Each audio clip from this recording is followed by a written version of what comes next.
Hello there. Hi, everybody. Welcome to Big Apple Mountain Tarot. I am your host, Mike Rusnak. And I'm Everest Hall.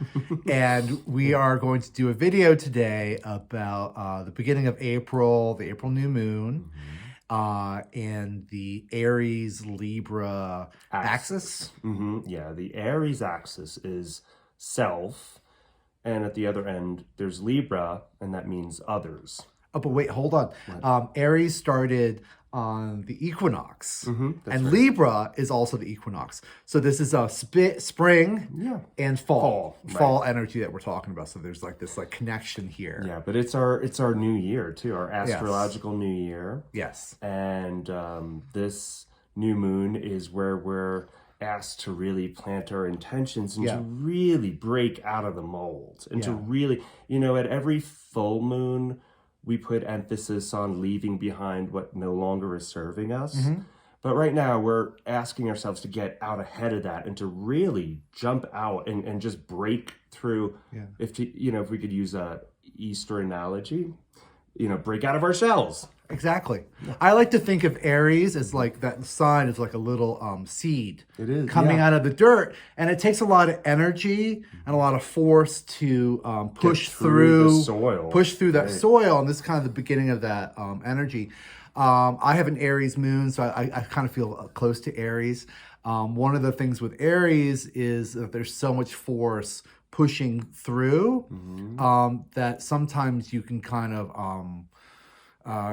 be unaware of what's happening with everyone else. The challenge, and that's the full moon in Libra. And Libra, we need to do this now to kind of tune our ear to listening to everyone else as we're being asked to individuate. And that's what we're supposed to be doing right now, is working on our individuation. Yes. In respect to everybody else, which is that Libra kind of house of others. If you want things to work out well, you got to kind of be individuating, but in respect to the community and the world whole. And always listening to the community and the people around you, and not letting that fog of your ego kind of, cloud you. Yeah, exactly. Yeah, I don't want to jump right to the whiteboard, but the moon will be new, 11 degrees with the sun. Mercury will be there too. So that will strengthen our communication for this time of individuation. And also Chiron will be there. Chiron represents the wounded healer. Right. So as we're working on individuation, there's going to be a lot of vulnerability and maybe even a sense of loneliness. Right. Knowing that we're on our solitary path. Yeah, there might be some loneliness there. And also maybe a little of kind of stuck in your groove, and I'm going to do things my way. Yeah, maybe a little bit stubborn. Maybe a little stubborn. With it. So in April, we've got the new moon going on. There's also a really interesting conjunction in Pisces. The two rulers of Pisces are together at home. Neptune and Jupiter. Neptune and Jupiter. At home. They will be exact on April 12th, but they've been coming into conjunction and they've been active for a while, deepening our sense of dreaming and expansive spirituality and mystery. Really, there can be some fog with it. It's a very dreamy, murky space. It's beautiful, but it can also get it expands fog and lies and really it could work a number on sort of clouding our vision. But what's important here is that Jupiter, which is a very lucky, very expansive, very happy planet, is back in Pisces, and it's adding a lot of really good luck and beneficial energy to it. But it's conjunct with this really mysterious, foggy thing here. Now is the time to cautiously dream. Dream big, but keep it in perspective. Again, the lesson of the month, to kind of to dream, but then doing things is very different from dreaming things, right? Yeah. Well, it's like the prayer and then the action. Exactly. Right. So we have that conjunction, the Jupiter-Neptune conjunction. And also, to jump into astronomy, this morning we woke up and looked out on the eastern horizon and we saw the crescent moon, with Saturn burning really bright. And also faintly behind Saturn, you could see Mars and Venus. Yeah. So they are all conjunct. So Saturn's 22 degrees Aquarius, which is where Saturn is at home. Yeah. Mars is 19 degrees Aquarius. Uh-huh. And Venus is 25 degrees Aquarius at the time of the new moon. Yeah. So anything that you want to do right now, if you want to initiate a new project or start, jumping out of your shell, getting out of your shell, starting something new and really facing something head on with a lot of bravery, you'll have the fuel to get through this. It's a great time. And I would get up early and look at it. I was, it was like, Clash of the Titans. I saw them up there and I was like, oh my God, look at that party. And the dawn's rising. And I was really excited to wake up this morning. Yeah, it was really gorgeous. It was like really special. I was like, yeah. I went right back to bed afterwards, but it was beautiful to see. So this is a lot of warlike energy. So it's very important to stay on the path of higher intention with this warlike energy and to stay grounded in love, all right? But also these planets will be squaring the North Node and Uranus in Taurus. So there could be a lot of surprise. Yeah. In love, in finances. Also, unfortunately, war. Right. Conflict. Yeah, conflict. A lot of stressful energy. So there's the square with the North Node and the South Node, and then all the planets in Aquarius. And then at the end of the month, there's an eclipse. Holy moly. April 30th. Yes, there's a solar eclipse in Taurus. Yeah. And that's going to be correspond to the one in May in Scorpio, but that's for the May video. But we'll do another video about eclipses. So it's a lot of fun energy and a lot of spring stuff. Yeah, it is. It is. It's an overall beneficial time to do anything new, to dream really big, to dream deep. Yeah. But to stay grounded in caution, right? Yeah. And to stay grounded in love. Yeah. But to really use this energy, which is it's like, oh my God, the difference between Pisces and Aries, right? Oh, it's huge. It's so huge. I know. Yeah. It's like suddenly wake up. Yeah. Right? Yeah, exactly. And it's wake up and let's do things. And all of a sudden everyone's ready to get stuff done. They're cleaning out. There's garage sales. And it's easy to get distracted and lost in the energy of the time. So it's just important to keep balanced, keep grounded in love, keep your intentions pure, to stay pure in body, in mind, in spirit. Right. I think so. Yeah. Should we go to... Let's go to the whiteboard. Let's go to the whiteboard. All right. We're going to go to the whiteboard. Join us. 1, 2, 3. You're on. Handsome. Okay. So here we are at the time of the new moon in Aries. The moon and the sun will be 11 degrees of Aries on April 1st. This is the time to really set our intentions for not just the next month, but the whole year, because we're in Aries season. Chiron will be in a close conjunction with the moon. Chiron represents our wounded healer. So while we're summoning our fire energy and really individuating, we could find that there's a sense of loneliness or vulnerability because we're aware that we're alone on our path. Mercury will be in a tight conjunction to the moon. So that will really help us in expressing our emotions during this time. Jupiter and Neptune are in the sign of Pisces, and they'll be coming into a tight conjunction on April 12th. So that's deepening our sense of spirituality, our hopes, dreams, wishes, but also throwing up a lot of fog.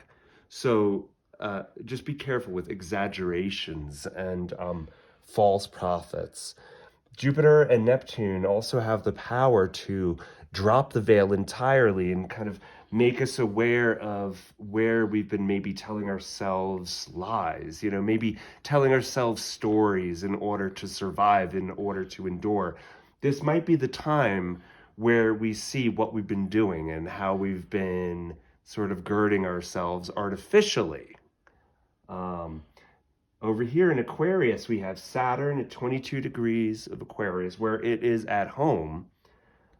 Venus here is 25 degrees in Aquarius. Now, Venus rules Taurus.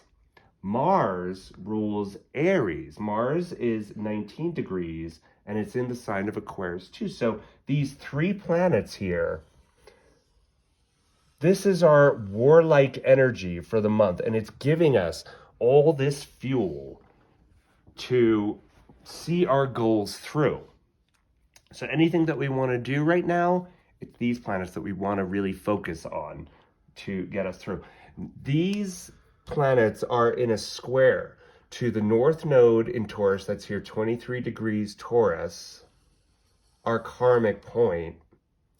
This is where we're moving. We are looking for individual security in definition of our own values for the next year and a half. And also, Uranus is here in Taurus, and Uranus will be in square to Venus and Mars on the 4th and on the 5th of this month.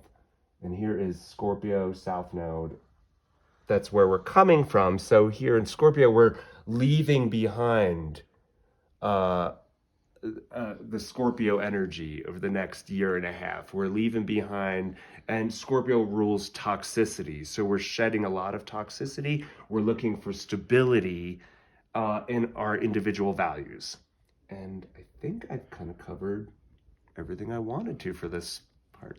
Okay, now we're gonna talk some tarot cards for the new moon in Aries. We're gonna pull one card for each of the elements. And at the time of this new moon, think innovation, creative ideas, bold and brave now moments. Now moments. Right now. Right now. Rawr. Spring. Rawr, rawr, rawr, rawr, rawr. Mike, would you cut the deck, please? Gladly. There. So the first card that we pull is going to be for fire signs. That's Aries, Leo, and Sagittarius. All right, and this card is... Wow, okay, this is great. This is 10. 10 of Pentacles. This is family wealth. Yeah, This completion of cycles. Anytime there's a 10, it signifies completion of a cycle. And this is the only card that has the whole family in it. It's got all the generations and even the little animals, and they're enclosed in their house, and it's a really positive, awesome card for fire signs. That's great. Next, we have Earth. Okay. Okay. So this is for Taurus, Virgo, and Capricorn. So this shows the figure 7 of Wands. in a defensive stance, and he is fending off nature itself. I think kind of just thinking about Taurus, and Taurus being a little bit of a fixed sign. There's a lot of change, and you might be feeling a little defensive. So if you're feeling a little defensive, just imagine that you're greater than all of this. This is, you got it. Yeah, right. You notice how high up this figure is against all of these passions coming at them. All this fire. So Yeah, all this fire energy. This is a fire sign for. Yeah, and this is really, that square between Mars, Venus, Saturn, squaring the North Node in Taurus. Yeah, this is a perfect card to That show is- that square energy. Okay, so now we have air, and so we've got strength, and That's for Gemini, Libra, and Aquarius. yes, that's me. So this card actually is Leo's card, and so we see our better angels wrestling our lower selves. That's using the energy, using this warlike energy, and staying grounded in love and on the path of higher intention. Now we have water. So this is for Cancer, Scorpio, and Pisces. This is a conservative card. It's really kind of holding your money tight, your wealth tight onto you. It's protective. Taking stock of your valuables around you. Yeah. So there we go. There are Yeah. our 4 cards for the April new moon. Put it like that. And There you go. there we go. So we thank you very much Thank you so much for joining us. for visiting us today. And we really hope you got something out of this information we put forth. Please like and share, and we'll see you on our next video. Thank you.